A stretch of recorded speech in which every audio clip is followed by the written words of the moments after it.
Hola niñas, Hola. el día de hoy les voy a presentar un video sobre los sonidos y los nombres de los animales con el fin de que ustedes puedan interactuar con adultos como yo y también puedan desarrollar su lenguaje verbal, ¿ya? Vamos a ver el primer animal. Si tú sabes cómo hace la vaca, vamos a escucharla tú y yo. Bueno, esa es la vaca. ¿Cómo hace la vaca? La vaca hace mu. ¿Cómo se llama el animal? Vaca. Ahora ustedes repitan. Vaca. ¿Y cómo hace la vaca? Mu. Mu.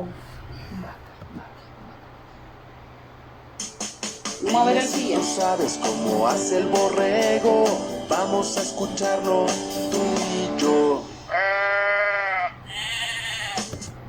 Ya, ese era la oveja. La oveja hace be. ¿Cómo hace la oveja? Be. Repitan conmigo, oveja. Así se llama ese animal. Oveja. ¿Y cómo hace la oveja? Be. Muy bien. Vamos a ver el siguiente animal.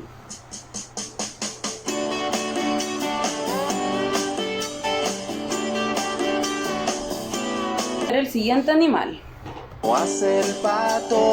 Vamos a escucharlo tú y yo.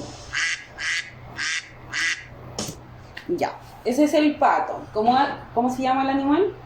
Pato. Repitan conmigo. Pato. Pato. Ya, y el pato hace cuac, cuac. ¿Cómo hace el pato? Cuac, cuac. Cuac, cuac. Cuac.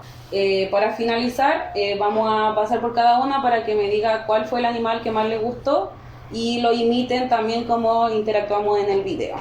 Camila, por favor. Cuac, cuac. Pato. Pato, muy bien. Daniela. Cuac, cuac. Pato. Pato, muy bien. Daniela. Mu. Bien, Daniela. Bravo. Cuac, cuac. El pato. Muy bien. ¿Y tú, Alexandra?